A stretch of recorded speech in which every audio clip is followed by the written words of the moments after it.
जो लोग तिरंगा यात्रा निकाल रहे हैं, जो लोग तिरंगे की दुहाई दे रहे हैं, वो कहीं भी स्वतंत्रता आंदोलन के हिस्सा नहीं थे। जब तक देश आजाद नहीं हुआ, ये लोग अंग्रेजों के पक्ष में खड़े थे, अंग्रेजों के साथ खड़े थे। लेकिन इस अवसर पर हम लोगों के लिए ये विशेष राष्ट्रीय पर्व है, क्योंकि हमारे लोगों ने, कांग्रेस कर्मियों ने बापू के नेतृत्व में, नेहरू जी के नेतृत्व में, सरदार वल्लभ भाई पटेल और सुभाष चंद्र बोस के नेतृत्व में ये लड़ाई लड़के देश को आजाद कराने का काम किया था। सभी बिहार वासियों, देशवासियों और सभी कांग्रेस कर्मियों को हृदय से बधाई और शुभकामनाएं देना चाहता हूँ। 1947 में देश को आज़ादी मिली, लेकिन आप सभी को मालूम है कि 90 साल के लगातार संघर्ष के बाद पहली लड़ाई 1857 में स्वतंत्रता आंदोलन की लड़ी गई थी। और आज जो लोग तिरंगा यात्रा निकाल रहे हैं, जो लोग तिरंगे की दुहाई दे रहे हैं, वो कहीं भी स्वतंत्रता आंदोलन के हिस्सा नहीं थे, क्योंकि जनसंघ पार्टी, भारतीय जनता पार्टी की स्थापना ही आज़ादी के बाद हुई थी। लेकिन नरेंद्र मोदी और उनका कुनबा जिस तरह से व्यवहार कर रहा है देशवासियों के सामने, उससे लगता है कि आज़ादी के आंदोलन में उन लोगों ने हिस्सा लिया। लेकिन मैं साफ तौर पर कहना चाहता हूं कि जब तक देश आज़ाद नहीं हुआ, ये लोग अंग्रेजों के पक्ष में खड़े थे, अंग्रेजों के साथ खड़े थे। लेकिन इस अवसर पर हम लोगों के लिए ये विशेष राष्ट्रीय पर्व है, क्योंकि हमारे लोगों ने, कांग्रेस कर्मियों ने बापू के नेतृत्व में, नेहरू जी के नेतृत्व में, सरदार वल्लभ भाई पटेल और सुभाष चंद्र बोस के नेतृत्व में ये लड़ाई लड़के देश को आजाद कराने का काम किया था। इस अवसर पर हम सभी को संकल्प लेना चाहिए, और जिस तरह से पिछला लोकसभा चुनाव में राहुल जी के नेतृत्व में मजबूती से कांग्रेस पार्टी पूरे देश में उभरी है, नहीं तो ये लोग संविधान बदलना चाहते थे, देश में जमहूरियत और जनतंत्र समाप्त करना चाहते थे। सरकार जरूर उनकी जोड़ तोड़ से बन गई,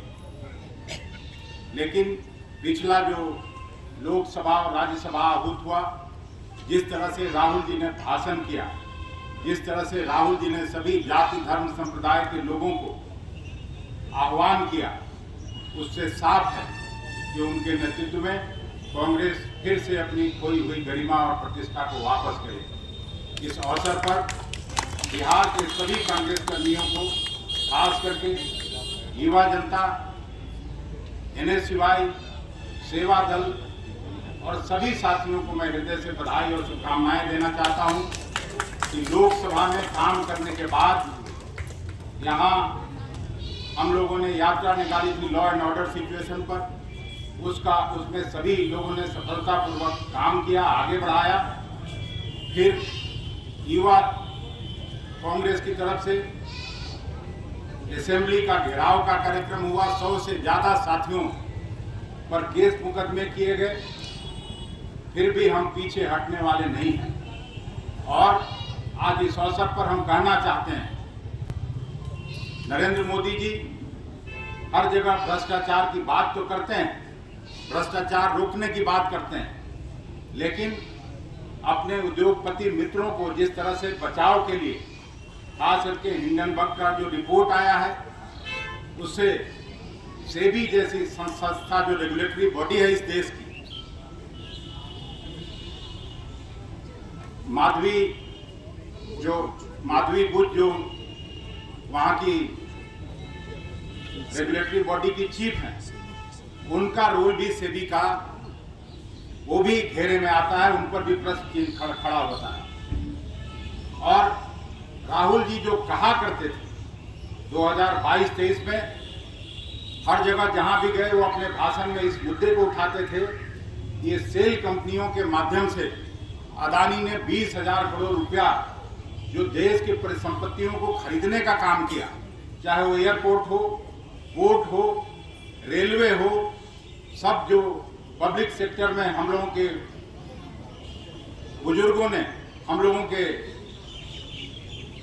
लोगों ने जो परिसंपत्ति देश की खड़ा की थी, उसको भी खरीदने का काम हो रहा है और इसका निश्चित रूप से जांच होना चाहिए। और कांग्रेस पार्टी ने फैसला किया है, अभी 2 दिन पहले आदरणीय खड़गे साहब और राहुल जी ने पूरे देश भर के प्रदेश कांग्रेस कमेटी के अध्यक्षों को बुलाकर प्रभारियों की सभा में उन्होंने साफ तौर पर इशारा किया है कि हिंडनबर्ग की रिपोर्ट पर जांच होनी चाहिए और अदानी जैसे लोगों को सलाखों के पीछे आना चाहिए, क्योंकि जिस तरह से शेयर का प्राइस बढ़ा के और लोगों को चूना लगाने का काम हो रहा है, उसका निश्चित रूप से जांच करके और दूध का दूध, पानी का पानी लोगों को जानने का ये अधिकार है, इसलिए ये काम करना है। और 22 तारीख को प्रदेश से कार्यक्रम निर्गत होगा और उस दिन सभी देश भर के सभी राजधानी में बड़े पैमाने पर प्रोटेस्ट करने का कांग्रेस पार्टी ने फैसला लिया है। आदरणीय खड़गे साहब और राहुल गांधी जी ने फैसला लिया है, उसको भी जिस तरह से अभी तक हम लोग सारे कार्यक्रम को सफलतापूर्वक चलाने का काम किया है, उस दिन भी हम आप सभी लोगों से, सभी कांग्रेस कर्मियों से आग्रह करते हैं, विनती करते हैं कि बड़ी संख्या में कम से कम 10,000 की उपस्थिति हो और वो प्रदर्शन करके और मोदी सरकार को हम लोग यहाँ से सूचित करने का काम करें कि अब आपका नहीं चलने वाला है। और खास करके राहुल जी के एलओपी बनने के बाद उनका जो बॉडी लैंग्वेज है, उनकी जो स्थिति बनी है, आप लोग भी टीवी के माध्यम से देखते होंगे, हम लोग भी हाउस में देखते हैं कि अब वो 56 इंच का सीना उनका पता नहीं कहाँ चला गया और जो बॉडी लैंग्वेज जो पहले उत्साहित नजर आते थे, अब हतोत्साहित नजर आते हैं। कांग्रेस के सामने लगता है कि घुटना टेकने वाले हैं। इस तरह का वातावरण देश में बना, इसलिए हम फिर से इस स्वतंत्रता दिवस पर आप सभी कांग्रेस कर्मियों को न केवल बधाई और शुभकामनाएं देते हैं, बल्कि संकल्प लेने के लिए भी कहते हैं कि पूरी मजबूती से देश के जमहूरियत के लिए, संविधान बचाने के लिए और देश में जनता का शासन हो, इसके लिए लड़ाई का मार्ग प्रशस्त करें, लड़ाई का हिस्सा बने। यही कहते हुए आप सभी को पुनः स्वतंत्रता दिवस के अवसर पर हम आपको शुभकामनाएं, बधाई देते हुए अपनी बात समाप्त करते हैं। जय हिंद।